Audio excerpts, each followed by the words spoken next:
So, the key is time is precious. Now let me give you Bill Bailey's description of time. Life is not just the passing of time. Life is a collection of experiences, their frequency, and their intensity. Life is not just watching the clock tick away. Life is a collection of experiences, their intensity, their frequency. Whatever the span of your life turns out to be, here's what you want to fill it up with: experiences and the intensity of those experiences. But now let's talk about the management of time. When should you start the day? As soon as you have it finished. Plan the day the best you can, leaving plenty of room for improvising and surprises and all the stuff that happens during the course of the day. But if you've planned a good, productive day, now you start that day, you can't believe how much more valuable your time will be. Don't start the day until you have it finished. Now here's the next one. Don't start the week until you've had it finished. Now to lay out a week is a pretty good challenge. Next, don't start the month until you have it finished. The places to go and the people to see and the productivity and the sales and the customers and the development and all the rest of what you want to accomplish during the course of 30 days. Don't start the month till it's finished. And then here's the big one. This is really challenging. Don't start the year until you have it finished. To the best of your ability. It can't be finished like minute by minute. But in terms of the sweep of what you want to accomplish, make sure that that's set and ready to go by the time January 1st rolls around. Now, jot this down. Approaches to the management of time. Here's the first one. Ignore the subject. I mean, that's good advice. Don't let anything overly bug you. Because remember now, you don't have to do anything. Someone says, well, I got to get a handle on my time. The answer is no, you don't. If you want to let it all go, you can let it all go. I mean, this is good advice. Somebody says, you ought, you ought, you ought. Jot this down. Ignore all the you oughts or you should. Only if they're giving general information. We should. It's better to say if you're teaching, we should. Not you should, we should. Then you let me listen in without it being too confrontational. If everyone did this, see, that'd be great. And then you give a person a chance to choose to do it or not to do it. But when you start the you ought, now see if I don't, now see we got some tension and maybe some problems. So you oughts seem to always create problems. When you're talking to your kids, you say, no, if kids would do this, not always saying if you did this, life would be better. But if kids did this, life would be better. It's like making a little talk and letting them listen in. And then it's a little less confrontational. It gives us a choice. In one of my seminars, here's what I teach. All life form strives to the max of its potential except human beings. How tall will a tree grow? As tall as it possibly can. You never heard of a tree growing half as high as it could. No, trees don't grow half. A tree drives its roots as deep as it can, reaches as high as it can, produces every leaf it can, every fruit it possibly can. To the max. Every life form strives to the max, except human beings. Now, why not human beings? Jot this down. You've been given the dignity of choice. You're not a robot. You don't have to repeat this year the same as last year. You can tear up last year's plan, develop a new plan. So, the dignity of being a human being. Now, here's the choice on being a human being. To be part of all we were meant to be, or to be all. To strive for all, or half, or part, or some. The choice is up to you. To develop one skill or 10 skills. Someone says, well, I'd be happy with just one more language. Well, some say, hey, I'm going to learn 6 or 7. And this is all a matter of choice. And when someone says, no, you ought to learn 4, you've got to resist all that. Because this is personal dignity. And you don't want to destroy someone's dignity by doing all the oughts, and then they feel reluctant to do it. Now we've got problems. So if you want to, just ignore this subject on time management. Now here's the next one. Step down to something easier. The guy's in sales, and he says, oh, I want to own the company. Finally owns the company. Now he's got no time to play golf. He said, when I was in sales, I was making big money playing golf 3 days a week. Heck with this owning something. Heck with managing. My life was never my own after I started to manage. I'm going back to sales. See, this is the key. If you're getting too pressed, you might consider stepping down to something with a little easier time pressure. Next key to time management, and that's work longer and harder. But see, there's a limit to that. I almost lost my health the first year. I went so crazy about personal development and achievement. I just went bonkers. You know, I told you I was skinny, but at the end of that first year, I was a walking shadow. And then it suddenly occurred to me, what if I got rich and too ill to spend it? I mean, that was a shocker. So I started, developing a little more reasonable, because I said, if 12 hours won't do it, I'll work 14. If that won't do it, I'll work 18. I mean, how many hours it takes. And sure enough, it cost me too much. So see, working longer and harder for some might be appropriate. If you're just sitting around not doing that much, this might be good, work longer and harder. But you can only work so hard. Here's the key, not to work harder, but smarter. When you've worked as hard as you can, doing the best you can in terms of physical output in the time, reasonable time. Now here's the ultimate in the management of time, and that is you simply become more skillful. When I first got into sales, I was around people that could get, 9 out of 10, 8 out of 10. And when I first started, I could only get 1 out of 10.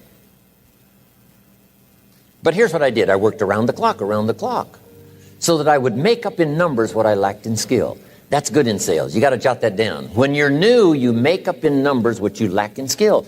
Now, when you become more skillful, the numbers can go down because now your persuasive ability and all of that is now so high that you don't need to put as many numbers out. But at first, if you want to compete or if you want to really get good, you've got to put in the numbers. But if you get more from yourself, develop more of yourself, now the time management becomes an easier task. Now here's the next thing. Either you run the project or it runs you. I've found out when you start something, at first you're in charge. All of a sudden, a year later, it's in charge. Some of the companies I started, I'm telling you, I'm in control. A couple of years later, I'm out of control. At first, I've got it on the run. 2 years later, it's got me on the run. Haven't got enough time. I'm dizzy with trying to get it all done. So here's part of the key, and that's to get in charge. Say, I'm going to take charge of my health. Take charge of your time. Take charge of your resources, which we're going to talk about next. You're the one that's responsible for it. It's not a requirement of society that you not have a heart attack and take care of your family. That's not a requirement of society, but you must make it a requirement of yourself. Society doesn't require that you build a financial wall around your family nothing can get through. That's not a requirement of society.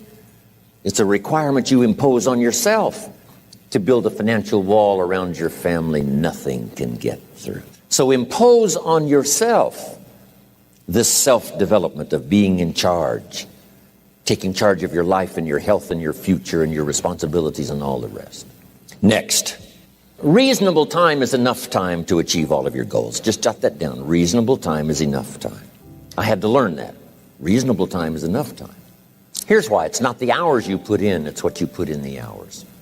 If you start depositing greater ideas into the hours you've got later than now, I'm telling you later, you can't believe the productivity that will flow.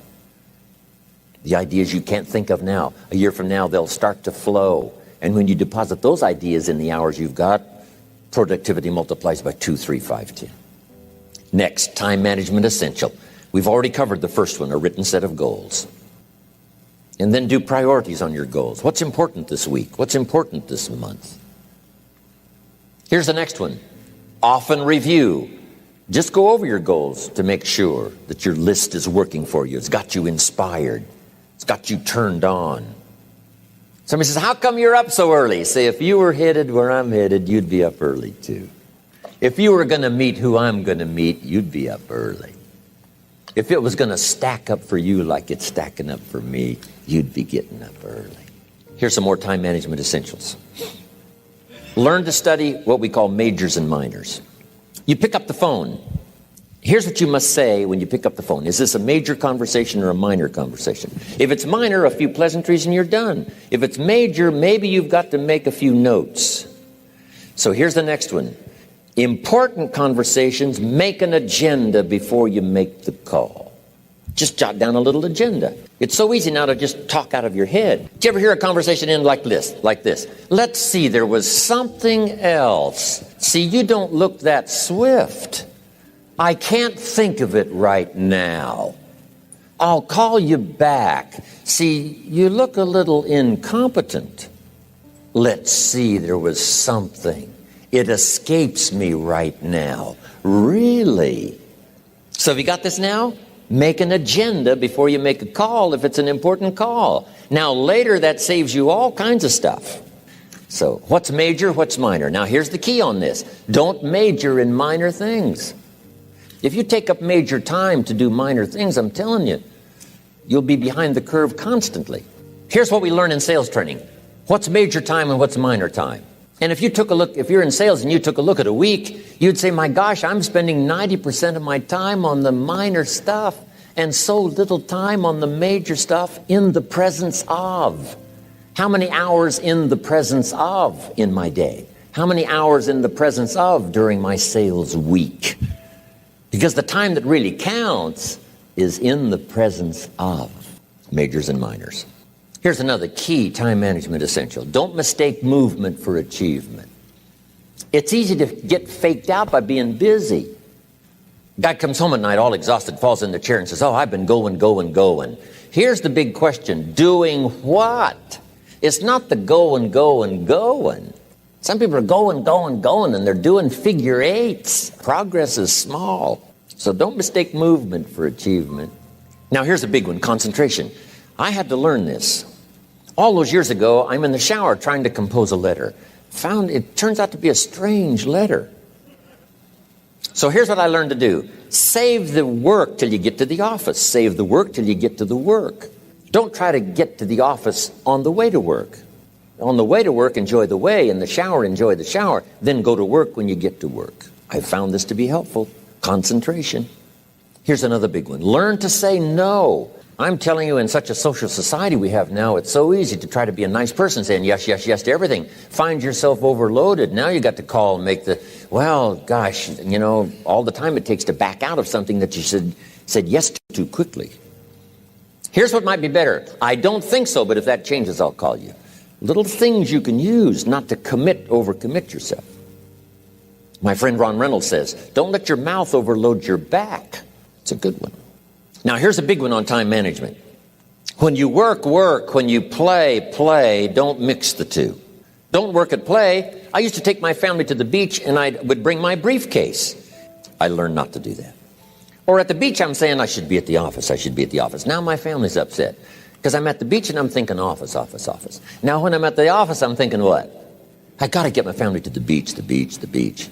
So things are not going too well at the office because I'm thinking beach, and things are not going too well at the beach because I'm thinking office. Here's what I learned to do. At the beach, be at the beach. At the office, be at the office. When you work. When you play. Don't mix the two. Don't work at play. Now, here's one of the most important ones. Don't play at work.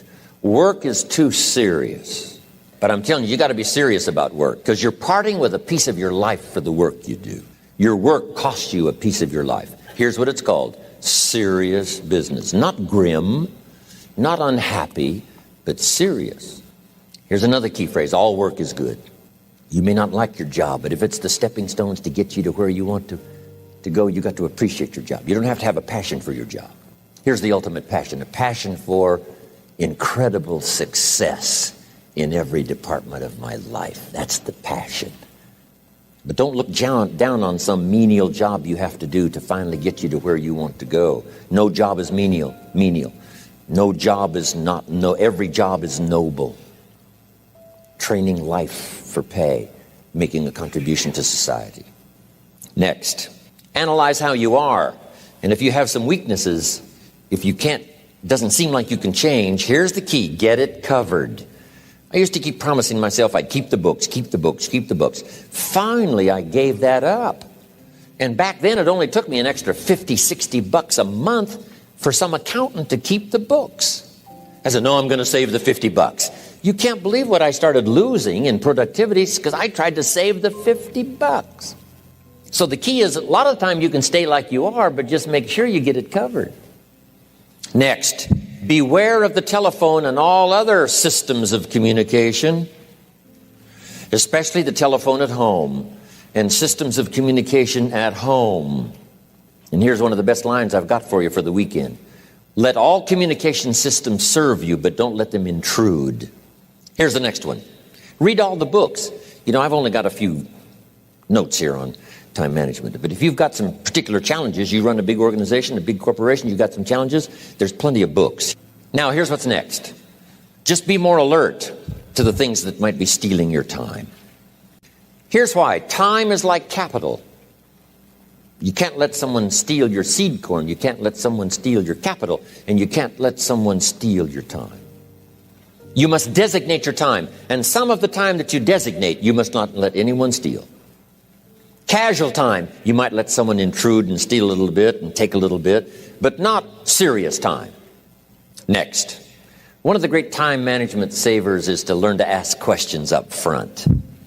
Sometimes you talk to somebody for an hour, and then you ask questions and find out if you would have asked those questions up front, you could have saved yourself an hour. Asking questions up front helps you to get to the problem now.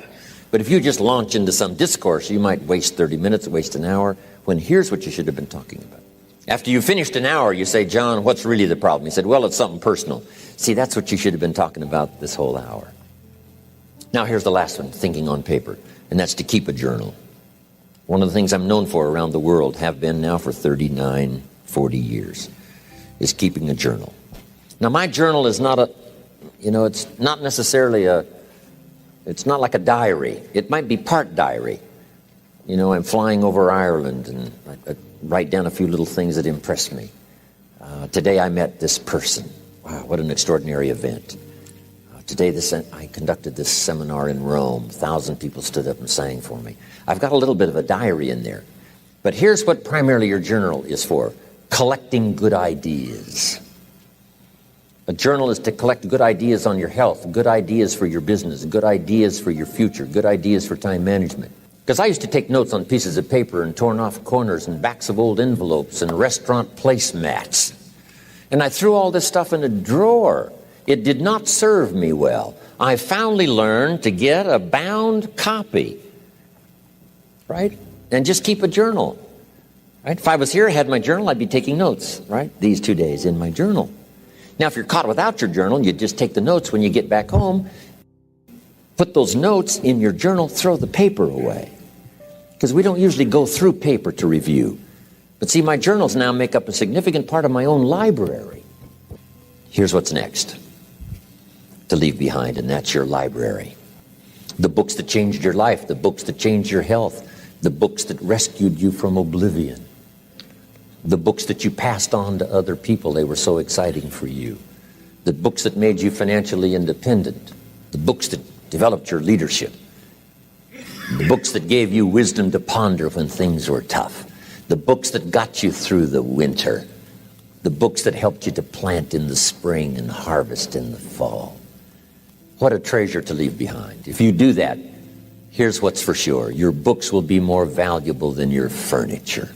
So to answer the question of where you want to arrive and the kind of person you want to be, you've got to get serious. What I would ask you to do, starting today, is get excited about committing an act. An act that's positive, an act that's constructive, to make the changes in your life that you want made, and to go the direction that you want to go. Get excited about your potential. Human capacity is usually never the problem. Little children can learn several languages. We can learn to do the most incredible things. All we need to do is take the time to do it. So it's not a matter of capacity. It's a matter of judgment. It's a matter of excitement. It's a matter of will. And it's a matter of wanting to bad enough. So it's pretty exciting to know that any day you wish, you can change your life.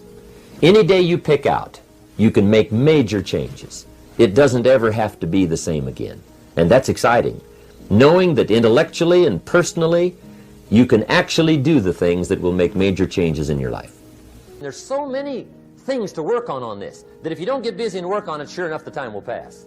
And sure enough, 5 years from now, you'll wind up where you don't want to be, wearing what you don't want to wear, driving what you don't want to drive, being what you don't want to be.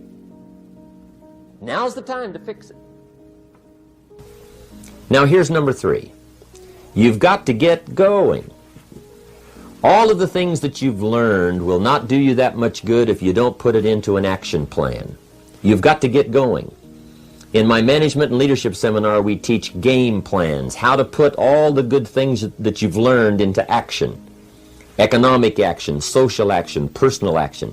How to make the changes and how to actually do the work, how to actually function. Get going, that's the key. Some people are ever learning, but they don't put it into action.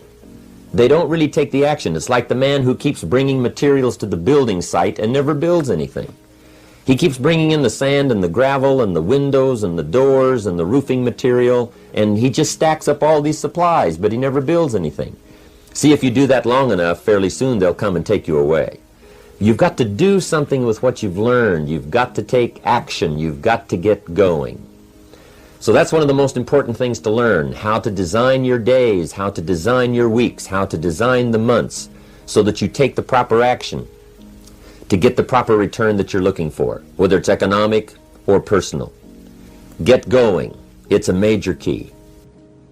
Now let me show you what triggers all emotions into activity that brings results. And results is the name of the game. Here it is. Action. Finally, you must do something about how you feel. Jesus, the master teacher, said, don't just be listeners, be doers. The world admires the doers. Whatever it takes to get you to try harder, read more, set your goals, and go for it. Here's the next attitude disease. Overcaution. Some people never will have much. They're too cautious. Now, you can also be too reckless, but you can also be too cautious. This is called the timid approach to life. And my caution was always the risk. Risk used to drive me right up the wall.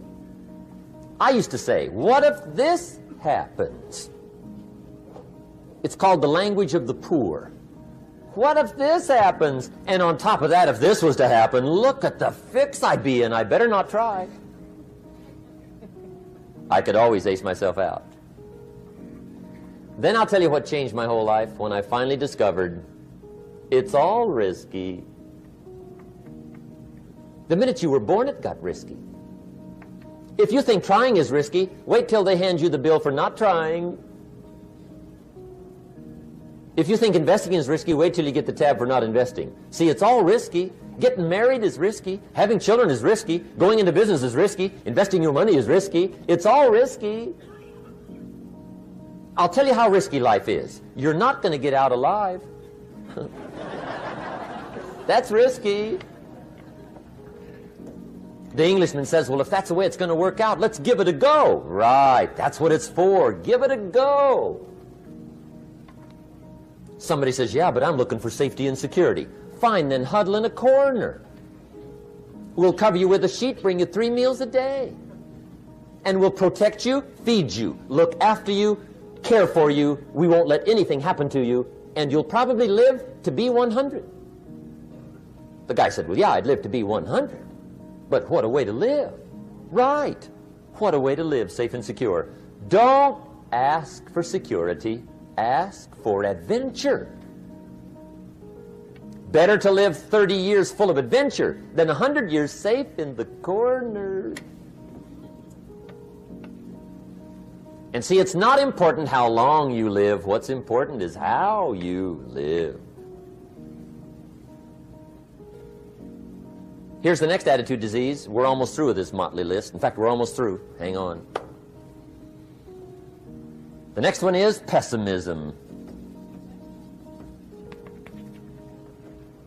Pessimism, the deadly disease of always looking on the bad side, the problem side, the difficult side, checking all the reasons why it can't be done.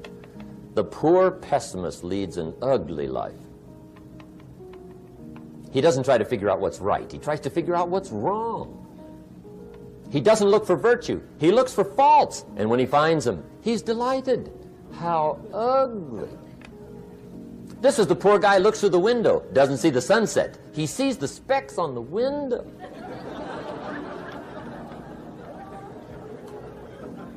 And this is the poor guy, right, who rushes up, takes such leave of his senses. This guy rushes up and he says, I've got 5 good reasons why it won't work. He's so dumb he doesn't know all he needs 1. He's got 5.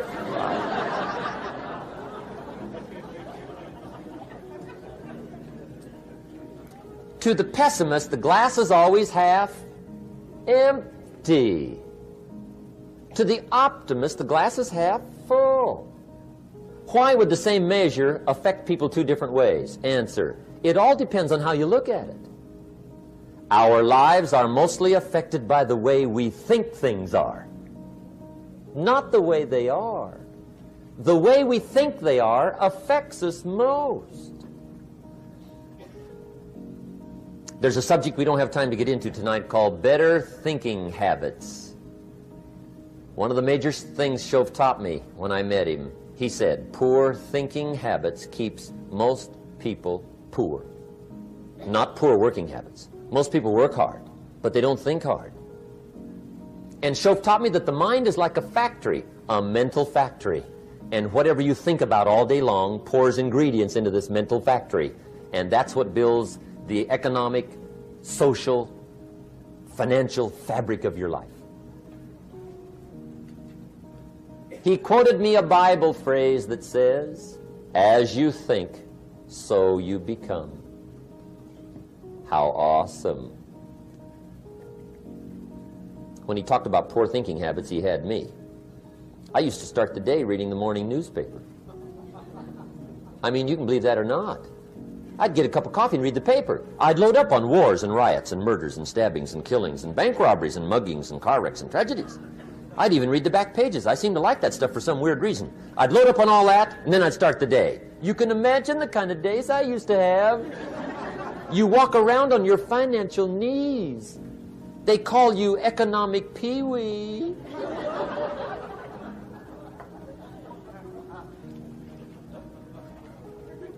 The guy says, I want to be a great leader. Wonderful. The first thing we do is follow him to his house. When we get there, we walk in and check his library, number 1. Somebody says, well, why check his library? The reason is because what a man reads pours massive ingredients into his mental factory, and the fabric of his life is built from those ingredients.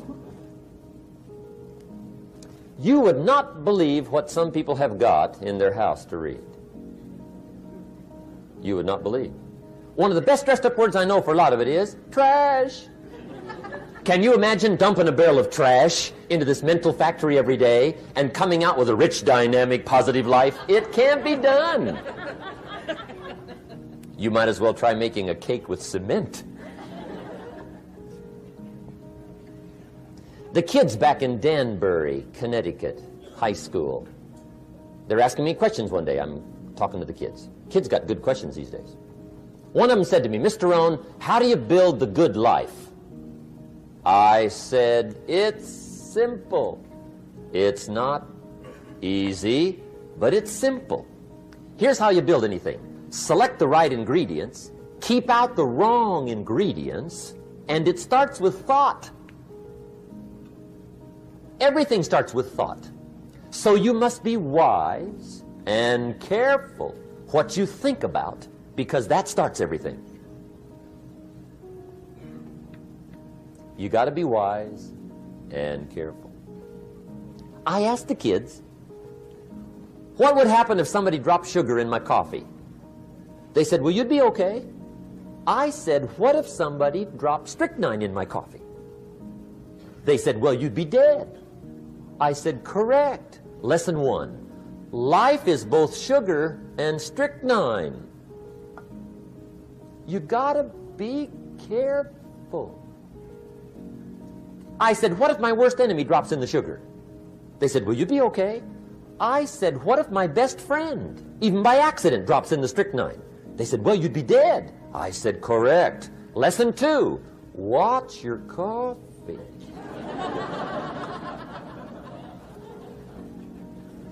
You got to be careful. See, it doesn't matter who hands you the bad stuff. It doesn't matter where you get the bad stuff. It'll still do its damage on your bank account. wherever you get it. Mr. Schoaf gave me one of the greatest phrases when I first met him when he said, Jim, every day stand guard at the door of your mind. How important. Stand guard at the door of your mind. And you decide what goes into your mental factory. Don't let anybody just dump anything they want to in your mental factory, because you've got to live with the results. Okay, here's the last disease, and we're through with this list. In fact, we're almost through. Hang on. The last subject is very brief. The last disease, but this one is deadly. Engage in this one, indulge in it even slightly, and you might as well forget the future, because it's going to forget you. Complaining, crying, whining, griping, a Bible word called murmuring. See, that'll ace your future. Spend 5 minutes complaining, and you have wasted 5. And you may have begun what's known as economic cancer of the bone. Surely they will soon haul you off into a financial desert and there let you choke on the dust of your own regret. I hope I said that well, so you won't forget. It's a deadly disease. If you don't think it's bad, ask the children of Israel of Old Testament fame. Typical of us all, their story just happened to get in the book. Story says, children of Israel were slaves. God performed a series of dazzling miracles and got them out. And now they're heading for the promised land. Remember the story? Heading for the promised land. Tragedy of the story. Tienen que hacer es no desatender la forma, fijarse estas disciplinas paso a paso. No permitan que nadie se las quite. Sigan de cerca los números y ustedes podrán alejarse de las sombras y entrar en la luz. Dejar que sus vidas se vuelvan poderosas y valiosas y únicas y que tengan todos los patrimonios que puedan manejar en sus vidas, tanto ustedes como sus familias y sus tesoros y sus emprendimientos. Y eso es lo que les deseo a todos ustedes. Bueno, mi último comentario para terminar. Si me lo permiten, les diré unas palabras personales. Pidan la ayuda de Dios. Es una cuestión personal. No les pido que crean en mi filosofía, pero a todos nos viene bien recibir algo de ayuda, creo. Pero claro, uno tiene que hacer su parte. De eso se trata realmente esta sociedad, y es sobre eso que hablé día a día en este seminario, cumpliendo con su parte y mi parte.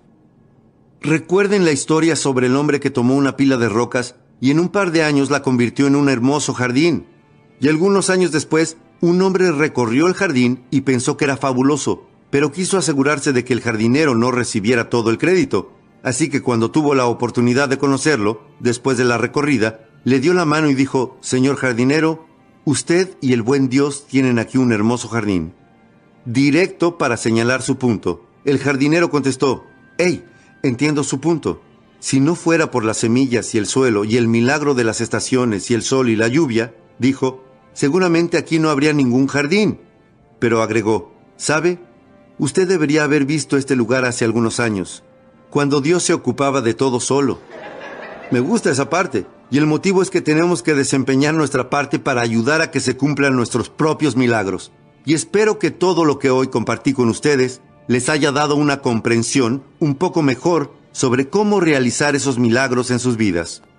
Adiós. Que Dios los bendiga. Gracias por haber venido hoy.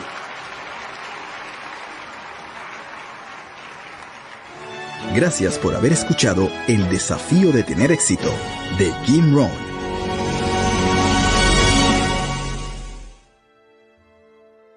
Existe una historia de la Biblia que enseña la ley de los promedios. Es una historia interesante llamada la parábola del sembrador, la historia del sembrador. Y si no la leyeron últimamente, se trata de una historia muy interesante de leer. Es un estupendo ejemplo de la ley de los promedios. Esta parábola del sembrador. El sembrador, antiguamente, era el tipo que plantaba los cultivos. Lo llamaban sembrador, sí. Todos preparaban el terreno. No sé cómo hacían para prepararlo, sí, pero todos preparaban el terreno. Y este tipo, el que llamaban el sembrador, plantaba los cultivos y usaba una enorme bolsa con semillas. Caminaba por el campo y Sí, sembraba las semillas y plantaba los cultivos. Lo llamaban sembrador. Ahora, la historia del sembrador es una típica historia de vida y de personas y de resultados y de lo que uno puede esperar. ¿Sí? Y uno tiene que dejar que lo obvio se convierta en su mejor maestro. Cuando uno lee la historia del sembrador, se encuentra algunos puntos muy interesantes. Primero, el sembrador era un hombre sabio. Y cuando uno lee la historia completa, llega a la conclusión de que el sembrador era un hombre sabio. Y esto es una gran ventaja. Uno no quiere enviar a un tonto a plantar la cosecha, ¿sí? Pasaríamos hambre en otoño. El siguiente punto en la historia es que el sembrador tenía semillas excelentes. ¡Excelentes! La historia dice que él era el mejor. No se conformaba con algo barato y de segunda calidad. El tercer punto en la historia es que era sumamente ambicioso. Y cuando uno lee la historia completa, llega a la conclusión de que este hombre era ambicioso, que es una cualidad admirable. Ambición. Y luego fue a trabajar. El tipo dice, sabía que en algún lugar habría una complicación. Seguramente ahí es donde esté, ¿verdad? El tipo va a trabajar. La historia habla de este sembrador con excelentes semillas, sumamente ambicioso, con oportunidades que lo rodeaban por donde mirase. Tenía la capacidad, tenía las semillas, todo estaba preparado. Y comienza a sembrar para tener algunos resultados. Lo que es interesante en la historia es lo que le pasó. Es una típica historia de vida, pero es fascinante. La historia dice esto. El hombre comienza a sembrar las semillas temprano por la mañana, pero la primera parte de las semillas que siembra cae al borde del camino y los pájaros se las comen. Él siembra estas buenas semillas, un hombre sumamente ambicioso que siembra estas buenas semillas y los pájaros se las quitan. Siembra algunas más y los pájaros las comen. Siembra algunas más y los pájaros las comen. Pero recuerden que esta es una historia de vida y de personas. ¿Les parece que esto sea algo típico? Vean, yo tengo que decirles como líder que los pájaros van a comerse parte de las semillas. Prepárate, John. Digamos que están en el negocio de los bienes inmobiliarios, ¿sí? Alguien aquí está en el negocio de los bienes inmobiliarios. Prepárate, John. John dice, hey, estoy buscando un cambio. Necesito un cambio de ocupación y escuché sobre los bienes inmobiliarios. Ustedes dirán, John, ven conmigo el viernes por la noche. Vamos a realizar una clase orientativa y te mostraremos cómo funciona. Podría ser un rayo de luz para ti. Ganarías el dinero que quieres ganar. Darías un giro a tu vida. ¿Quién sabe lo que puede pasar? John dirá, me parece estupendo. Allí estaré el viernes por la noche. Aprenderé todo. Seguramente me convierte en uno de sus mejores vendedores. Dirán, bueno, nos vemos el viernes por la noche. Llega la noche del viernes. Se suponía que comenzarían a las 7:30 y John no aparece. Uno dirá, bueno, quizás hay mucho tránsito. Así que esperamos hasta las 8. Cerca de las 8 llegamos a una conclusión. No va a venir.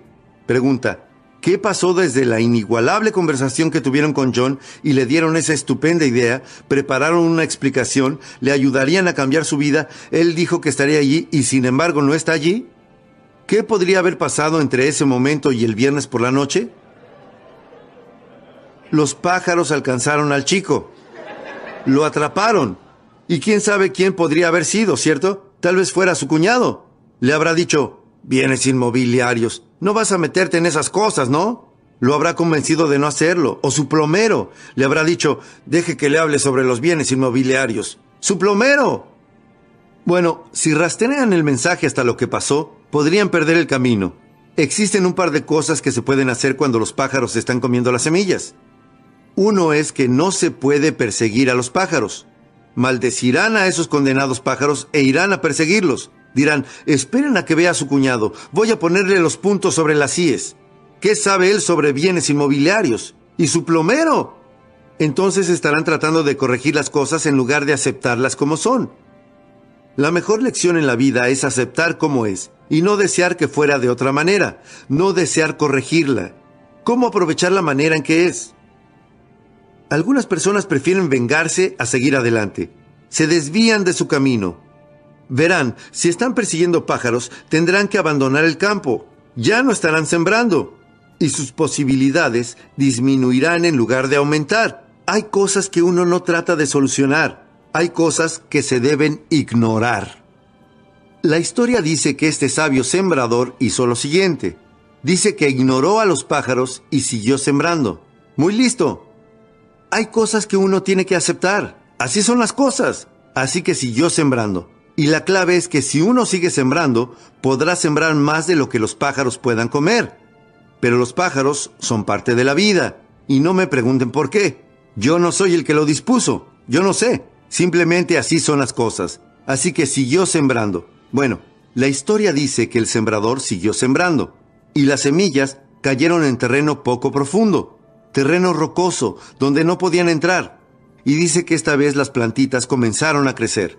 Los pájaros no las comieron, pero el primer día de calor, estas plantitas se marchitaron y murieron. ¡Qué desilusión!, ¿no? Pero eso seguramente pase. Esta vez, uno está reclutando a John. John dice, seré uno de sus mejores empleados. Él no se presenta a la tercera reunión. Dirán, ¿dónde está John? Dirán, yo no sé, alguien lo asustó y él... Cuando yo iba al colegio, había algo más de 400 personas. No, sí, había algo más de 400 personas en primer año y 150 en el último año. ¿Eso es inusual? Verán, siempre hay más personas en los primeros años que en los siguientes. ¿Cómo se llama eso? La ley de los promedios. La vida se cobra una cuota inevitable. Todos deberían quedarse hasta el final, ¿verdad? Tal vez deberían, pero no lo hacen. Y hay que aprender a tomarse eso con calma, si no, perderán el camino, se tropezarán, se frustrarán, confundirán su comprensión de la vida y no sabrán lo que pasa. Hay que entender que a veces las semillas caen en terreno poco profundo, y no dice qué hay que hacer con el terreno poco profundo, simplemente dice que así son las cosas. Y tenemos la tendencia a decir, el mes pasado creía que John era algo seguro, pero lo seguro es lo que pasó. Seguramente estén desilusionados. Dejen que les cuente. Cuando esto no resulte, ya saben, tal como habían planeado, van a desilusionarse. Pero ahí está lo que uno debe aprender para ser un líder. Hay que aprender a controlar sus desilusiones. Es algo muy importante. Pero a veces es fácil decir, bueno, Pete renunció, John renunció, supongo que voy a renunciar. Y estarán siguiendo a otros en lugar de liderar. Seguramente estén desilusionados, pero bueno, estén desilusionados, pero no dejen que eso les gane y no dejen que eso se acumule sobre sus hombros. Simplemente comprendan que así son las cosas. Desearía que se hubiese quedado, pero le deseo lo mejor donde sea que vaya. No duró en el trabajo, pero ¿y eso qué? Así es la vida. Bueno, esto es lo que la historia dice que hizo el sabio sembrador. Siguió sembrando. Muy listo. Y dice que las semillas cayeron en un terreno espinoso. El tipo dirá, bueno, ¿cuánta mala suerte se puede tener? Bien, aguarden. Todavía no es el final de la historia. Las semillas cayeron en el terreno espinoso y las plantitas comenzaron a crecer. Pero las espinas las asfixiaron hasta matarlas. ¿Les parece que esto sea algo típico? Verán, las espinas iban a hacer algo. La pequeña historia de la Biblia llamada espinas, las preocupaciones de la vida. Pequeñas preocupaciones, pequeñas obligaciones que engañan a las personas y les roban sus grandes oportunidades y que se presentan a diario. Y no sé qué hacer al respecto. Llamo a John y le digo, John, ¿dónde estuviste anoche? Teníamos una reunión. John responde, bueno, no puedo reunirme. Digo, ¿por qué no? John responde, bueno, tengo que hacer muchas otras cosas. Digo, ¿cuáles? No creerán la lista que me mencionó John de lo que tuvo que hacer anoche. La valla del patio se estaba cayendo y los perros iban a escaparse. No se puede dejar que los perros anden sueltos. El mosquitero se había salido de los goznes. No se puede dejar que las cosas se vengan abajo. Hay que tomarse el tiempo para repararlas. Había bastante basura apilada en el garaje y no se puede dejar que una montaña de basura ocupe tu casa. Hay que tomarse el tiempo para tirar todas esas cosas.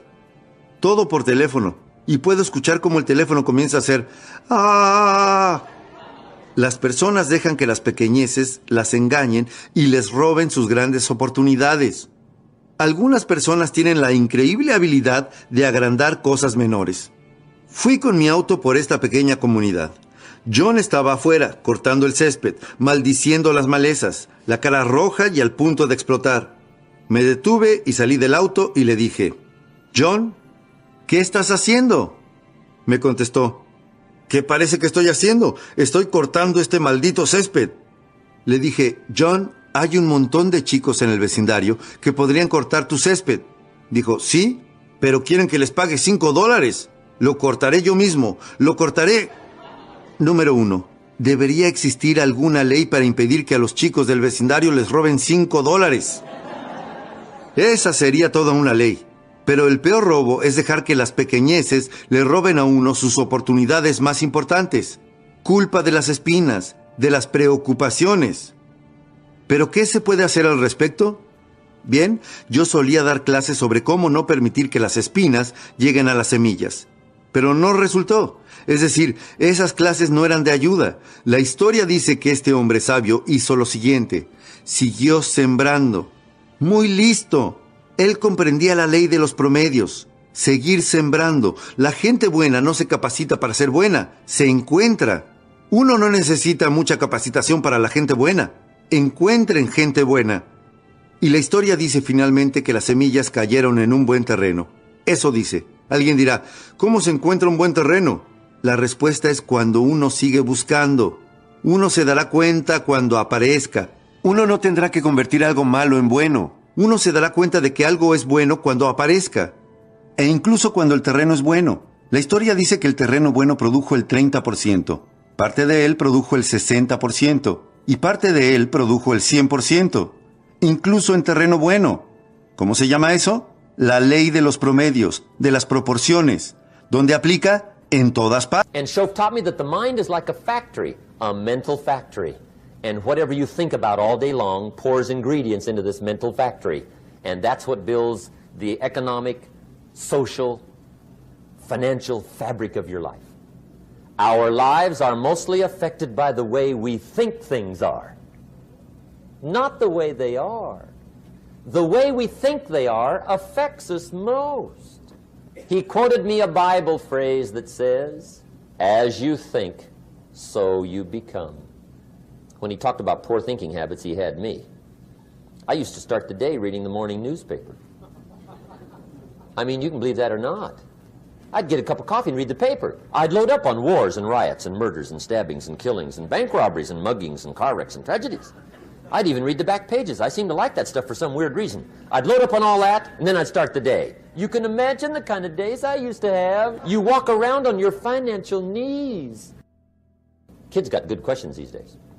One of them said to me, Mr. Rohn, how do you build the good life?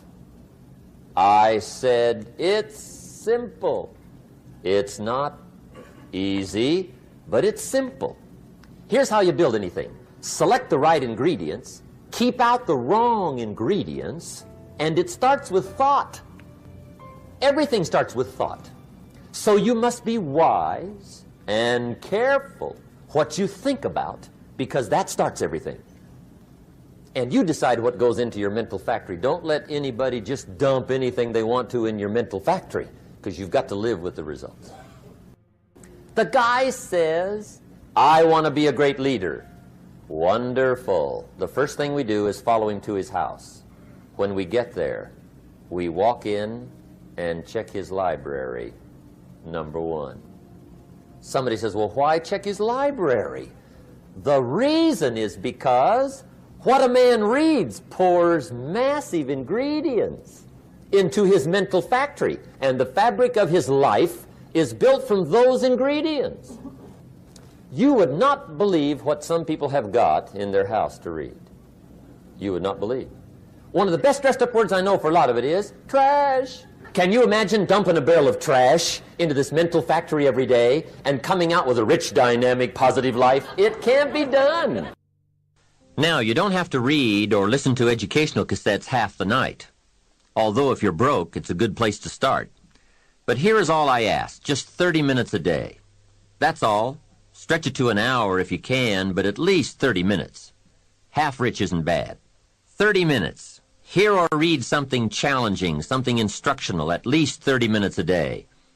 And here's the next key. Every day. Don't miss. Miss a meal, but not your 30 minutes. Hey, you can get along without some meals, but you can't get along without some ideas, examples, and inspiration. How easy is it to get up in the morning when you know you're not doing all that it takes? It's not very easy at all. You can just lay there awake thinking, oh, what's a few more minutes in bed? It won't matter much anyway. Wrong. It does matter. It will matter. Now, how easy is it to get up in the morning when you're pouring it on, doing the best you can, anxious to get going, make progress toward your dreams? It's a whole different story. When you're resting to renew your reserves, it's much different than resting to avoid your day. When you're psyched up and excited for your life, when you're excited for what you've planned to accomplish for the day, it's amazing. You'll wake up before the alarm clock even tries to startle you awake. Your successes fuel your ambition. Your successes give you extra energy.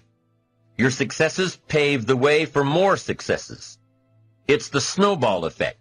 With one success, you're excited to meet another, and another, and another.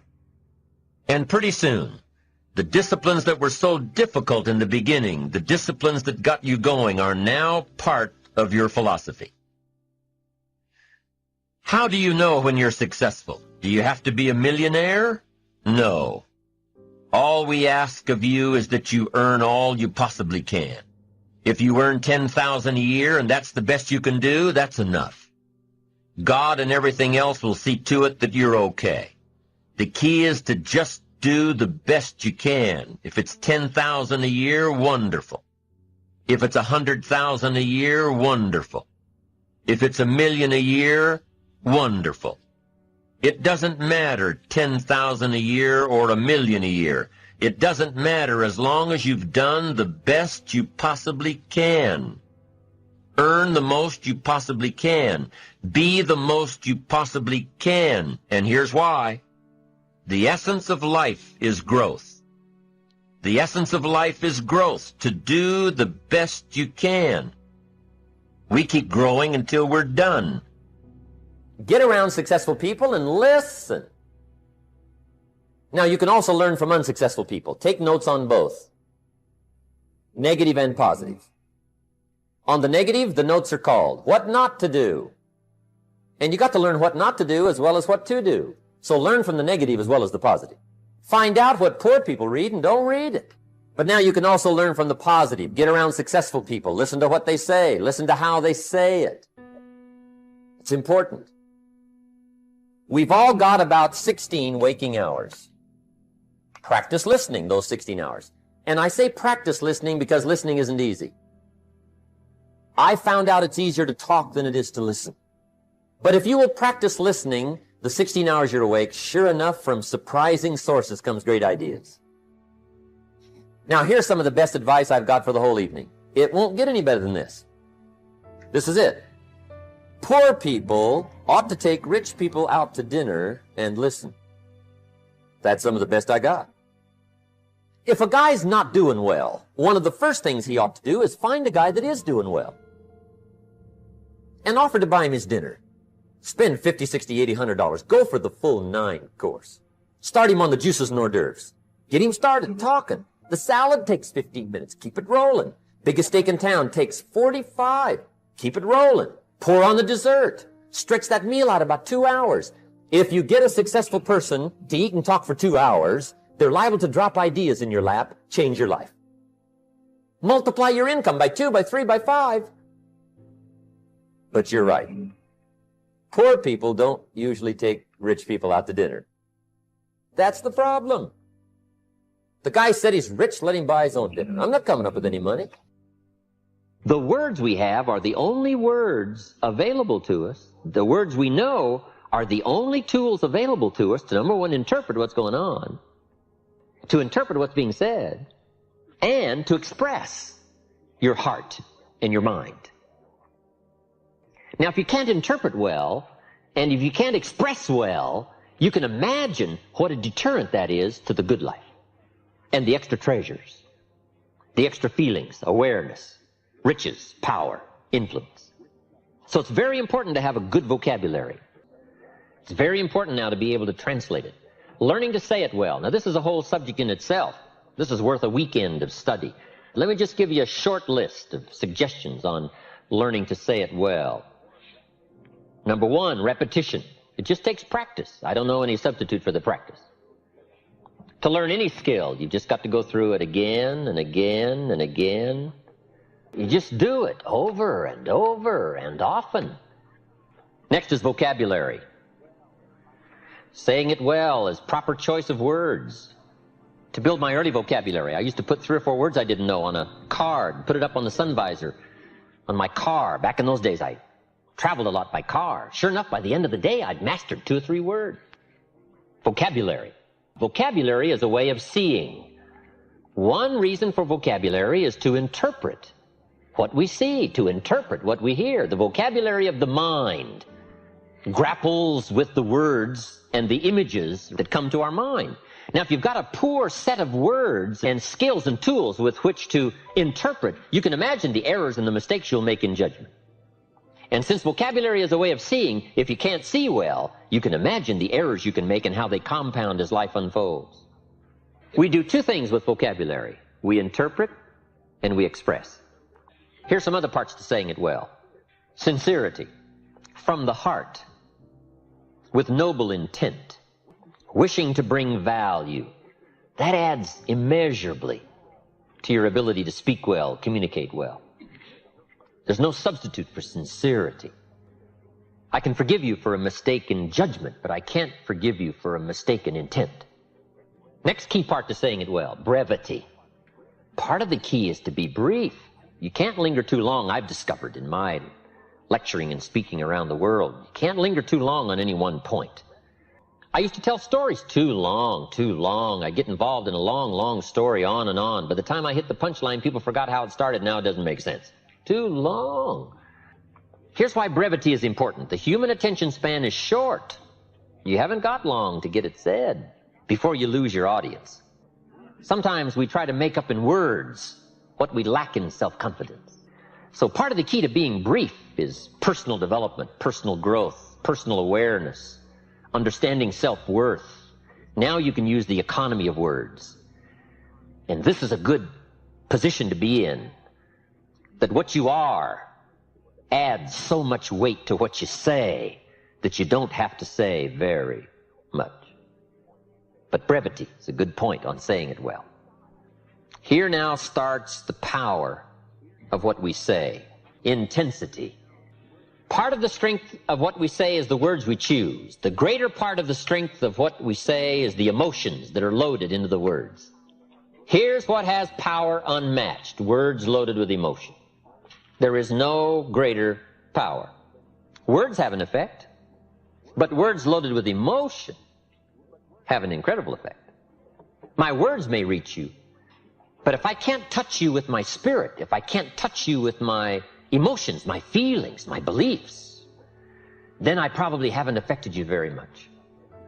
The feelings, the belief, the commitment, all that I am, if I can put more of what I am into what I say, no telling what miracle I can wrought. No telling how much of an effect I can be. Real persuasion comes from putting you into what you say. But now here's part of the clue, and we call these extra refinement of leadership skills. Learning to measure your emotions. That's very important, to learn to measure your emotions. You don't need an atomic explosion for a minor point. Enough, but not too much. We call this understanding how to measure the flow of your emotions to cover a point. Okay, but if it needs heavyweight stuff, you reach and get it. If it needs a milder approach, you learn how to measure it in milder, easier terms. But it's very important to measure your emotions, your feelings. Now, what do we mean by intensity and emotions? Here it is. All of your experiences and how they've affected you. That's the sum total of your emotional content. Where you've been and what you've heard and what you've seen and who you've met and this whole panorama of life experiences for you up until now and how you felt about all that. That we call the sum total of your emotions. Now, the key is to learn how to measure all that and put it in effective amounts into the words you choose. So here's the key to effective communications. Well-chosen words loaded with well-measured emotions. Next is style. And there's all kinds of parts to style, from body language and gestures to facial expressions and eyes and emotion. But style is very important. Here's part of the clue. It's not just the matter you cover, it's the manner in which you cover the matter. Style is important to attract someone's attention, to emphasize the point. Now, I've got a couple of good points here on style. Be a student of style, but don't just copy someone's style. Make sure that the study of style becomes distinctly you. But it is also important to be a student of style. How people speak well, be a student of that. And then borrowing bits and pieces from people you admire and the way they can communicate. Then make sure that all of that blended into you becomes your own distinctive style. But style is very important. Now, there's a variety of styles. But it's important to study your own style and say, how am I coming across in style? Should I learn to emphasize more? Should I learn to be more emphatic? All these things concerning style. Read your audience. It's very important to read and to pick up the signals of what's happening with your audience. So let me give you some clues on reading. Simply to listen. Part of reading is listening. You pick up a lot of clues as to what else to say, what all to say by being a good listener. From early times, I think we've learned to be a good speaker, you've got to be a good listener. That's where you pick up the information, is to listen well, especially in a private conversation, a more informal conversation. Good listening habits. That's part of reading. There's a Bible phrase that says, humans cannot live on bread alone or food alone. It says the next most important thing to bread is words. Words nourish the mind. Words nourish the soul. Humans have to have food and words to be healthy and prosperous. Make sure you have a good diet of words every day. But you can change yourself. You say, well, what can I do about the upcoming winters of my life, the challenges that I know I'm going to face? Here's what you can do. You can get wiser and stronger and better. Just make a list of that trio of words. Wiser, stronger, and better. Go home smarter than you came. Go home with more ideas than you came with. Next, get stronger. You can develop the muscle. You can develop the courage muscle. You can develop the inspiration muscle. You can develop the dedication muscle. You can get stronger. There isn't anybody here that can't get stronger. Next time we see you, may not even recognize you. How strong you're going to be able to become in language, in style, in personality, the ability to cope, the ability to handle with anything that happens, no matter what happens. And the third one is get better. We can all get better. I've gotten better. First talk I gave, I stood up, my mind sat back down. But here's the secret to my success. I stood up and did it again. I stood up and I did it again. And I did it again, and I did it again all those many years ago. I did it when I was scared, and I did it when I didn't want to, and I did it when I was ill. And I did it when it didn't work well, and I did it when they didn't appreciate it, and I didn't a lot of times when I didn't know much what I was doing. I just did it anyway. And now, all these years later, I'm asked to walk on this stage with the greatest introduction I've ever had, greatest response and welcome I've ever had, the greatest opportunity I've ever had to touch this many lives with a mixture of words and heart and soul. I got better. I got better day by day and week by week and month by month. And I'm asking you to do the same thing until you can develop a long arm and a long reach, until you can develop influence that won't quit. Touch people next year you couldn't touch this year. Touch people now you couldn't touch before. Conduct a meeting now you couldn't conduct before. Heart and soul now mixed in there that wasn't there, missing before. I'm asking all of you to get better in spite of the winters, in spite of the downturn, the money downturn, the social downturn, the personal downturn, whatever it is. Just get stronger. Get better. The key is not to wish for a better winter. The key is to wish for more strength, more wisdom, more courage, get better, get wiser, get stronger. Here's number 2. Learn to take advantage of the spring. Spring means opportunity. And we've got a fresh spring going here. It's called a spring like no other. A spring, an opportunity like no other for you. But here's the clue. Spring is not a guarantee of a harvest in the fall and the autumn harvest time. Here's what you must learn to do. Underline the 2 words if you're taking notes. Take advantage. Take advantage of the spring. Don't just be faked out by the spring because the nice weather has come and looks like everything is going to be a lot better. The winter's finally passed, the spring is here. I'm telling you, that's not going to do it for you. Just because the spring is here, it's not going to do it for you. You got to seize it with your own two hands and take advantage. Read the books. Study the tapes. Go back through your notes. Get ready to cash in on the spring. And now there's a sense of urgency here. Here's why. Spring doesn't last that long. Sooner, let's take advantage of it. It's called take advantage of the spring. And there's also an urgency here. How many springs have you got in a lifetime? Not very many. Life is brief at the longest. The Beatles wrote, life is very short. And for John Lennon, it was extra short. For Michael Landon, it was extra short. But it is short. There's an urgency here. Don't waste your springs. Don't just let them pass, hoping the time will pass. Take advantage. Last year it was seize the moment. And I'm asking you now this season to seize the spring opportunity. You've got a new organization going, seize the spring. You've got a new distributor going, seize the spring. You've got a new life situation going, seize the spring. Take advantage of it. Don't let it pass without giving it the best of your two hands and your attention. Number 3, first, learn how to handle the winter. Second, take advantage of the spring. Number 3, in the summer, learn to nourish and protect. We've got some major challenges now come summertime. One is to nourish our values, take care of them, feed them. Don't let them go hungry. Don't let them go wanting in nourishment and care. And then here's something else we've got to do in the summer. Defend ourselves against the enemies. Summertime is a unique time. It's a time of opportunity. It's also a time of challenge. But whatever threatens you, I'm asking you to threaten it back. Take care of your responsibility, but don't take anything off of anybody.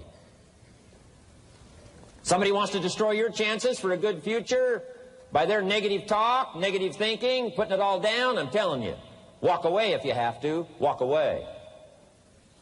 Whatever threatens you, threaten it back. Whatever threatens your opportunity, threaten it back. Now, some of our enemies are on the outside, but here's the most important thing to understand. Some of our enemies are on the inside.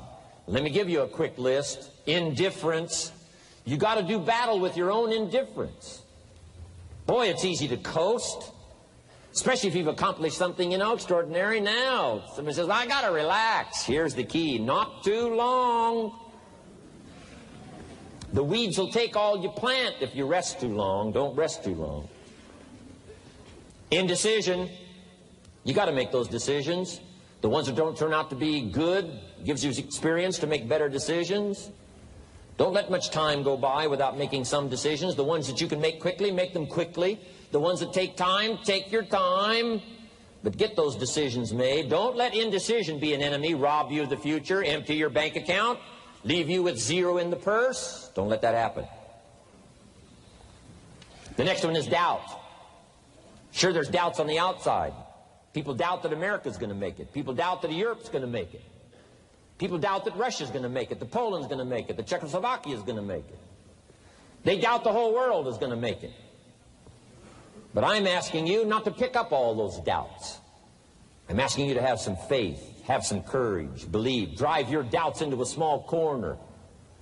Don't let them loose like a mad dog, drive you into a small corner. Don't doubt the future. Don't doubt the possibilities. Don't doubt the extraordinary gifts that your distributors bring to your organization. Don't doubt that. And here's the most important one of all. Don't doubt yourself. If I've got miracle working power to change my life, so do you. If I've got the ability to change, so do you. If I've got the ability to read, so do you. If I can discover, so can you. If I can grow, you can grow. If I can develop, you can develop. If I can get an invitation like I got 6 years ago, help take something around the world, so can you. If I can stand on this platform, Idaho farm boy raised in obscurity, so can you. If the millionaire team can do it, president's team can do it, walk off with the diamonds, the trophies, so can you. I'm asking you, don't sell yourself short. We haven't sold you short. That's why Mark, Larry, and Dr. Katzler and I have decided to invest a big share of our life these 4 days in being with all of you. If we didn't think you were worth it, we wouldn't have showed up. We don't need to conduct another meeting. We don't need to walk on another stage. We don't need to get up early like we get up. Don't need it. Except for the challenge and the opportunity to invest in this many people's lives who wouldn't get up early. To have a chance to work miracles and invest in this many people's lives and help turn the world upside down for better nutrition called Herbalife. To a lot of people, ambition is kind of a mystery. The dictionary says it's an eager desire for distinction, power, or fame. But what does that really mean?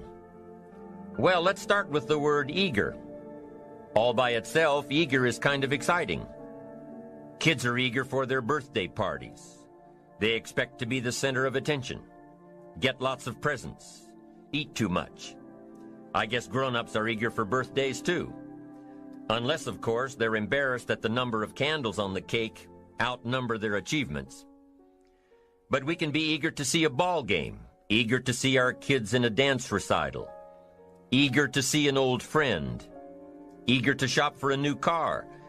Eager sounds like a lot of fun. But do you ever hear people say they are eager to live a better life, eager to have a better family, eager to make a lot of money? Probably not. And that's a problem. Because how I see it, living a better life, having a better family, and making a lot of money takes an eager desire. We have the remarkable ability to get exactly what we must have. But there is a difference between wishes and desires. We've all heard people say, "Oh, I wish I could just drop 5 pounds. I want to be a little lighter." And we've probably said it ourselves, especially after a big holiday dinner of turkey and homemade pie and every other thing we can possibly stuff ourselves with in one 8-hour period of time. And even though we may wish we could breathe a little easier in our clothing, we have to have the desire to exercise a little more and eat a little less. The "I wish I could lose weight" has to become, "I have the eager desire to lose weight." I'm also sure you've heard people talk about wishing they had more money to pay the bills, or take a vacation, or just to take a little pressure off of life. But before their lifestyle can change, their wish needs to become a desire. If they really desired change, they wouldn't spend their evenings just watching TV and wishing they were doing something more. The backbone of an eager desire to change is discipline. True ambition is disciplined, eager desire. It's that little part within us that says, if I want to be ready for that meeting tomorrow, I need to finish preparing for it today. If I want to make sure I can pay for my kids' college education, I need to start saving today. If I want a better life tomorrow, I need to start working on it today. Ambition is a minute-by-minute, day-by-day mentality. To have the ambition to work towards a better family life, a newer car, a bigger house, a financially secure future, you have to live it every moment. If living a successful life was easy, I'm sure more people would be successful. If just being ambitious was enough, I'm sure all of the broke and perplexed people in the world wouldn't be broke and perplexed. While most people spend most of their lives struggling to earn a living, a much smaller number seem to have everything going their way. Instead of just earning a living, the smaller group is busily working at building and enjoying a fortune. Everything just seems to work out for them. And here sits the much larger group, wondering in awe on how life can be so unfair, complicated, and unjust. So what's the major difference between the little group with so much and the larger group with so little? Despite all the factors that affect our lives, like the kind of parents we have, the schools we attended, the part of the country we grew up in, none has as much potential power for doing good as the ability to dream. Dreams are a projection of the kind of life we want to lead. Dreams can drive you. Dreams can make you skip over obstacles. When we allow our dreams to pull us, they unleash a creative force that can overpower everything in our way. To unleash this power, though, your dreams must be well defined. A fuzzy future has little pull power. Well-defined dreams are not fuzzy. Wishes are fuzzy. To really achieve your dreams, to really have your future plans pull you, your dreams must be vivid. One of the issues Mr. James dealt with in his lifetime was, what does it mean to be a success, a significant person? After years of pondering this question, William James described success as a combination of two things. Number one, an inner ideal which is followed persistently with courage. And number two, outer achievement related to that ideal. Let's go back to number one, an inner ideal which is followed persistently with courage. I take that to mean defining a goal and having the resolve to complete it. No matter what, I'll do it or die. Promise yourself you'll read the books until your skills change. Go to the seminars until you get a handle on it. Do it until it makes sense.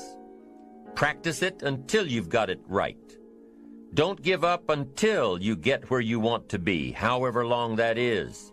Step by step, piece by piece, book by book, seminar by seminar, do it until. Go for it. Until is a very important word. It's magic. It means that you'll never give up. Don't miss the chance to grow, to pay the price. Until you learn, change, grow. You'll discover some of life's great treasures when you pay that price. William James' second part to success dealt with the outer achievement related to that ideal. You need both aspects to really be a success. But what Dr. James realized about his philosophy of success was that the first part is indeed more important than the second. Going for it. As long as you're working toward your inner goal, your dream, then success is possible. But once you give up your inner vision, then you can never become successful. You never will become successful. Until doesn't even matter. Now, maybe the person who's been working on a project for 10 years can be successful in his own right, if he's honestly working toward it, doing everything to make himself worthy of reaching the dream, really happy with where he is, doing it until. Then maybe he is a success. It's a personal thing, going for it one step at a time. Going for small accomplishments along the way for however long it takes. So let's think about this for a moment. What outside evidence or results or proof can be seen when you accomplish your goals one step at a time? You'll start to see things change around you, little things, not major things, but little everyday things, things you may not even notice unless you are paying attention. If you're one of those who'd rather stay up late and get up late, only to discover that your workplace doesn't fit your schedule, and you roll out of bed cursing the alarm clock every morning, maybe you could start with the little change of going to bed half an hour earlier than normal. And maybe you'll see, in time of course, you can't train your body overnight, maybe you'll find out that you jump out of bed in a better mood, and that your day will start better, and that you'll get more done, and that the people around you that caused you problems aren't so hard to work with after all. It all starts by making one little change and adding to it every day. You see, you can't change what's going on around you without first changing what's going on within you. Start changing how you look at mornings, and sure enough, people will start changing how they look at you. When you start changing how you think, how you act, how you treat others, how you treat yourself, when you start responding instead of reacting to life, life will start responding to you. I'm telling you that you can do it with your lifestyle. You can do it with your sales career. You can do it with your management career. You can do it with any part of your life. You cannot believe what can happen in such a short period of time. So you ask yourself, what small changes can I start making today? Well, you can start in your car on your way to work. If you're sitting on the highway, stop-and-go traffic, moving at about 15 miles per hour tops, look at the guy or the lady sitting next to you and give them a smile, or thumbs up, or even wave. Now, some people might think you're a little strange, but hey, you'll feel better. And tomorrow, when you get into the office, how about a big cheery hello to the people at the front desk, and everyone you see on the way to your office? And when you get home tonight, how about giving your wife or husband and kids big hugs instead of collapsing on the sofa? When you start with the little things that make others happy, improve their day, you'll find that these little things add up to big ones. So what happens when you start taking charge of your own personal happiness, your own life? Do you think that these little things will somehow make a difference in meeting your goals? You bet they will. You can't do it alone. You can't be successful by yourself. It's hard to find a rich hermit, you know. The ambitious person realizes that each of us needs all of us. You all by yourself may have finalized the company's marketing plan, or finished up the sales projections, or even wrote the mission statement for the year to come. Even if you did this all by yourself, you really had the help of all of those around you who tolerated and supported your need to be undisturbed, or provided service to you during the project. Maybe you should thank those people every once in a while with a dinner certificate or a bouquet of flowers. After all, without your support team, you probably wouldn't be where you are today. You can't be successful by yourself, so thank them. Thank those around you, and let them know just how important they are to you. Be it your office personnel or your family or your friends, a thank you sure goes a long way. You don't have to worry about the winds that will most certainly blow around you, the obstacles, the negativity that will stand in your way. You don't have to worry about what other people will say. You just have to keep your mind on your course. Those winds may blow fast and furious, but if you know your path, if you know where you are going, they will help push you toward the dreams and goals and treasures that you have already decided you're going after. Your goals will push you forward, ahead of the stormy weather. There are some amazing people around that we can learn from today, people who have already braved the storms and come out on top. People who are still alive today. People who started with nothing and ended up with something great. Famous people, not so famous people. Maybe even people you know, but don't know their stories. People who had an early vision and ambition. People who turned their focused dreams into the reality of success. One of my friends tells this story about her dad. She thinks he's cheap. She gives him a hard time every time they go to one of those all-you-can-eat places, because he eats all he can eat, until he can't move, until he needs to take something for indigestion. But she knows where he came from, his history, and understands just why he is the way he is. He eats all he can eat because he was raised in an orphanage, a place where you had to grab all you could or you'd be hungry. But the real story behind her father is that he made himself a millionaire with nothing more than a dream. He watched his own father drown when he was 4, was taken away from his mother a few years later and put into an orphanage because he was so bad. Raised by other people, strangers. After growing up in foster homes, he decided to go out on his own. He barely finished high school, but he found a job as a vacuum cleaner salesman. He did well, really well.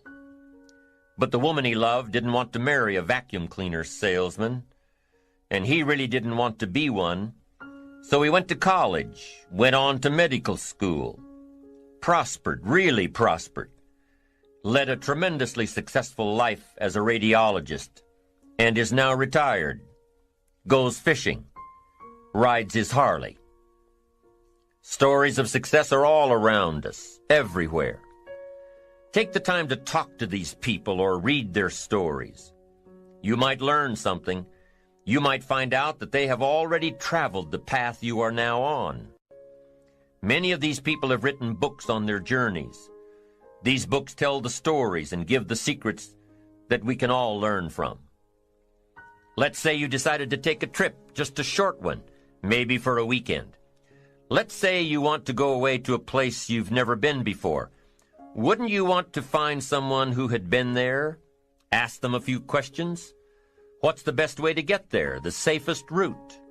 The quickest route? What do I need to bring to be totally prepared? What fun things should I look for on the way? What dangers do I need to avoid? By talking with someone who has already been there, it'll make your trip that much more enjoyable. It's the same thing with life. By listening to those who are farther along in the journey you are interested in taking, and learning from their successes and failures, you just might pick up something that will make your journey that much better. Listening to the stories of others can be motivating, captivating. They can provide that extra push you've been looking for. They can demonstrate what the power of ambition is truly all about. They've been there. Their knowledge is valuable. And when you use that knowledge and motivation to take action, you'll gain momentum. Eventually, you will find that the key to motivation, true motivation, is right there inside you. You won't have to look elsewhere to get pumped up, turned on, charged up. With the right knowledge behind you, you will learn how to motivate yourself. With the right knowledge, you will find yourself becoming inspired on your own. And in order to move forward, you must be motivated, inspired, ambitious. You must have dreams and goals that create ambition, good ambition, positive ambition. Now, ambition does not mean being greedy.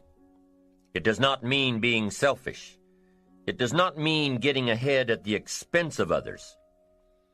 Ambition is not greed. Ambition is not avarice, an all-consuming desire for wealth. Ambition is not hoping you can win at the expense of others. Do you suppose Judas was ambitious? He ended up with 30 pieces of silver, a fortune in those days. Was Judas successful because he had all that money? No, Judas sold out. Was Judas happy when it was all over with? No. The money didn't make him happy. What he did to get the money certainly didn't make him happy. What Judas became in the pursuit of his fortune caused him to end his own life. What drove him was not ambition. Ambition is not greed. Ambition is an eager desire to achieve, an eager desire to get ahead in life, to do more for your family, to prosper in health, wealth, and relationships. Now, desire does not always translate into ambition. Desire is what you want for yourself. A bigger house, a better car, a fatter bank account, a better life. I desire to have these things. Ambition is how you get there. Desire is sometimes healthy. Desire is sometimes unhealthy. Desire might say, I want the tallest building in town. The destructive side of desire might urge you to tear all of the other buildings down. I guess that's one way to do it. You might get away with tearing down the first one and maybe the second one. But in your desire to tear them all down, sooner or later, some guy is going to be standing out in front of his building saying, I'm on to you. Get out of here. And pretty soon you're no longer known as a builder. You're known as a destroyer. Now, the second way to have the tallest building in town is to see it, dream it, and plan it, and put your team on it, work on it. Go through all of the steps to get there. Do it right. Have the ambition to be the owner of the tallest building in town, and go through all of the right steps to get there. If you really want it, and have the skills to do it, and the patience to weather all of the storms, your ambition will lead you there.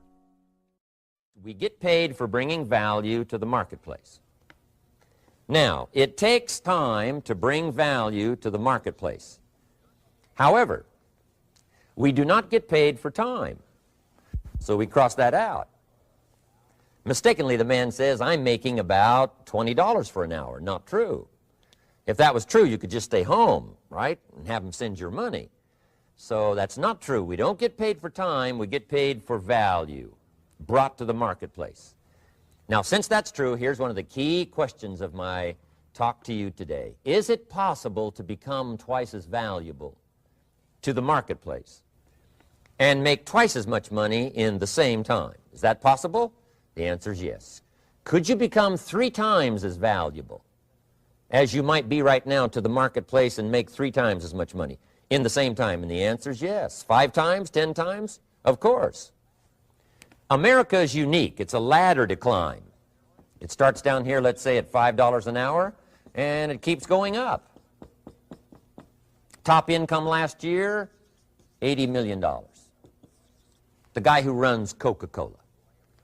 Now, that's a heck of a ladder. That's why everybody wants to come here, right? The boat people are not headed for Vietnam. People haven't plotted and schemed for 50 years saying if I could just get to Poland, everything would be okay. Not true. Everybody wants to come to America. And the reason is because we've got the best wind ever blowing in our favor.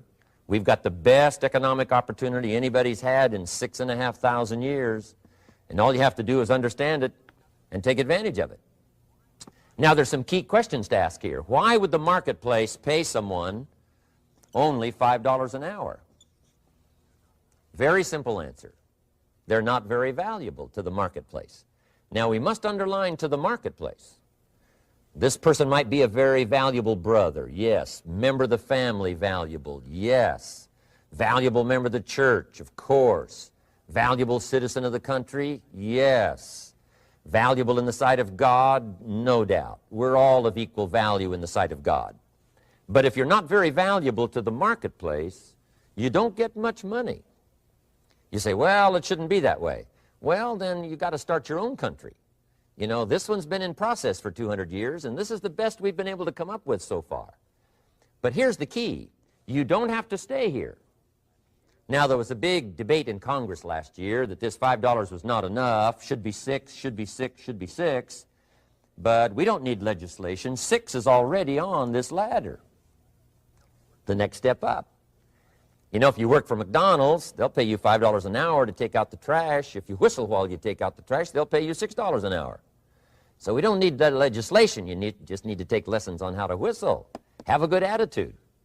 Now, as you begin to climb this ladder, why would the marketplace pay some people $50 an hour? Answer, evidently, they must be more valuable to the marketplace. 10 times more valuable.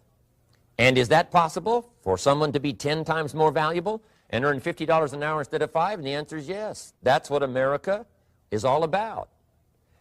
Now, why would the marketplace pay some people $500 an hour? Evidently, this person must be much more valuable to the marketplace. That's what's important to understand, to the marketplace. And would the marketplace pay one person $80 million for 1 year's work? And the answer is, of course. If you helped a company make $1 billion, would they pay you $80 million? I'm telling you, it is possible. And that's why America is so exciting. That's why this financial ladder is so exciting. It's possible for all of this to come true for all of you, no matter where you start. As a student in school, just getting started out there in the workplace, this is all possible for you. Now, Mr. Schoaf gave me the clue on how to climb this ladder as high as I wanted to climb. Now, we're talking primarily economics here. There's a lot of other ways to become valuable to your family, valuable to your friends, valuable to the community, valuable to the team, right? Valuable to the team effort, valuable to the concert. But here's what he said to me. In climbing this ladder economically, all you have to do is work harder on yourself than you do on your job. Once I heard that, it made sense to me. I kept hoping that everything else would change around me, found out that if I went to work on myself, worked on my skills, worked on my language, if I became better than I was each year, if I grew in skills and language and vocabulary and competence, then I would become attractive to the marketplace. Not very long ago, a company called me and said, Mr. Rohn, we're expanding internationally. We'd like to have a bit of your expertise to help us. Would you give us a bit of your time? We'll add some millions to your fortune. And I said, okay. And I thought later, isn't that interesting? They would call me. Then my second thought was, of course they'd call me. Who else would they call? I can get the job done. Now, what a contrast for me, farm boy from Idaho, raised in obscurity, parents of modest means, broke when I was 25. How come I would get a telephone call and someone offer me a lot of money to help them in expanding around the world? Simple answer, evidently. Something happened to me between age 25 and where I am today. And I can tell you where it all started. From my teacher, Mr. Schoaf, who said to me, we don't have to change what's going on out there. That's the wind that's blowing. All we have to do is change what's going on in here. And now there's several ways to do that on personal development. And let me give you those ways. Here's the first one. We must learn from personal experience. Pretty simple. Learn from what happens to you. Take a look back over the last few months. Did you make some mistakes? How could you correct those for the future? Take a look back over the last year. Have you done it right or done it wrong? Let's correct it for the next year. Learn from your personal experience. Mr. Schoaf asked me when I first met him, he said, Mr. Rohn, how are you doing? You've been out there now 6 years. And I said, I'm not doing very well. He said, I suggest you not do that anymore. What a simple, swift analysis to my situation. He said, if you keep doing it, the next 6 years will be like the last 6. You don't want that to happen. Let's make the changes. So learn from your personal experience. Now here's number 2, why I came to share this video experience with you today. And that, I call it OPE, other people's experiences. That's me, other people. That's your teacher, other people. That's your friends and colleagues, other people.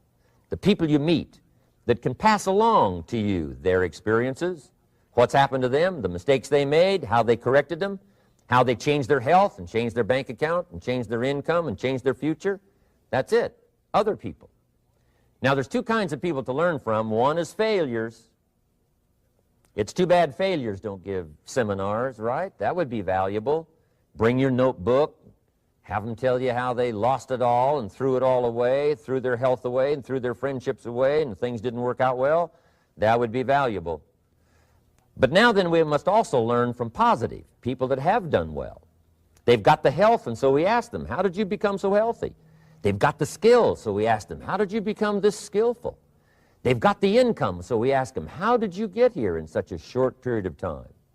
So now here's what's important in personal development. In learning from other people, we learn, number 1, by observation. We learn what we see. We watch people that are successful in what they do. In sports, we watch their disciplines. In business, we watch their disciplines. By observation, what we can see. The reason I created this video is something that you could see someone's experiences translated for you. Second, we learn by what we hear. I've got some of my lectures on cassette tapes, so you can take them with you wherever you go and learn by listening. Turn your car into a mobile classroom and listen. And then listen to the sermon on Sunday morning. Listen to the lectures. Listen to the teacher. Listen to someone who's got something good to say. And then number 3 is vitally important on personal development, and that is read all the books you can possibly read in your lifetime. Mr. Schoaf got me started on my library. I've got one of the better libraries. Haven't read everything in it, but I feel smarter just walking in it, my library. At least I was smart enough to buy it. Now I got to be smart enough to read it. And then, of course, I got to be smart enough to decide what's valuable and then do it. But this one is very important. Become a good reader. Some books that helped change my life. Mr. Schoaf recommended, of course, the Bible. And my parents made sure I was a pretty good scholar by the time I was 18. That's been so beneficial for me, drawing from those illustrations, reading about those stories, people who made it and people who didn't make it, and what the difference was. And then other books that helped to really change my life. One called Think and Grow Rich by Napoleon Hill.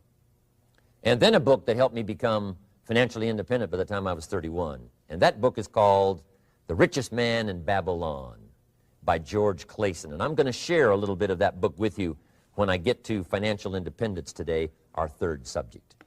But I started reading the books, attending the classes, making sure that I got in front of people that had something good to say. And then I started keeping a journal. One of the major things my teacher taught me was to keep a journal. He said, don't trust your memory. If you hear something good, just make a little note and write it down. Now, at first I took, notes on pieces of paper and torn off corners and backs of old envelopes. And it didn't serve me well, thrown in a drawer. Then I learned to keep a journal, a bound copy of all my notes. So I would suggest you do the same. Things that impress you, a poem that impresses you. When you attend a class, some of the ideas that impressed you, jot them down. You read something in a magazine, right? Some ideas, take those out, put them in your journal. Keep a good journal the rest of your life.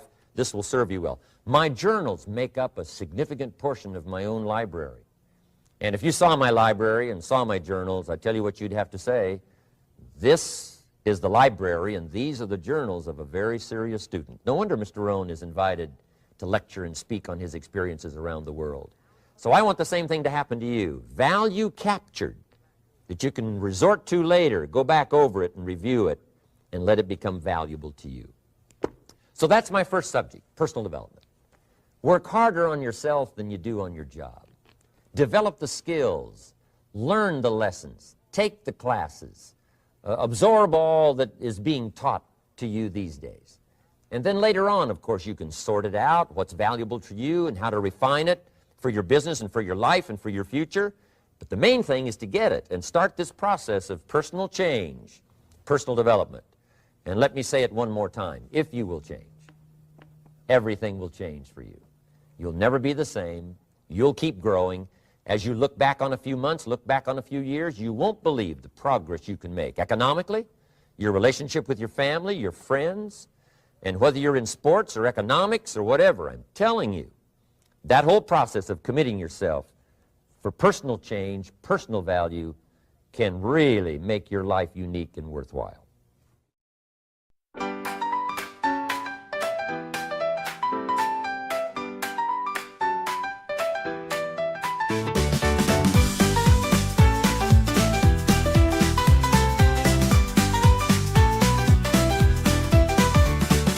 Lights are flashing by.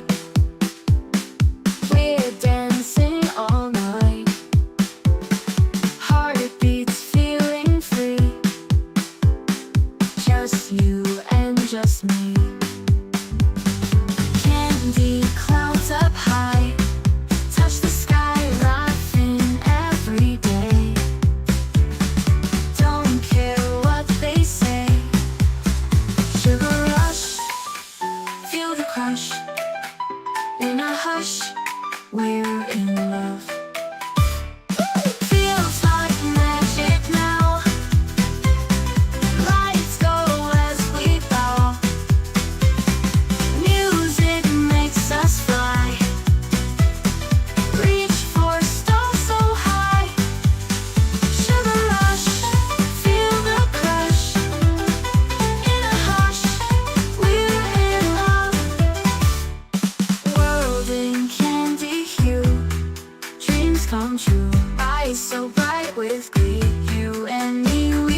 Wasn't you, dreams come true, eyes so bright with glee, you and me we see. Cotton candy clouds above, whispers of first love, holding hands so tight, forever feels just right. Sugar rush,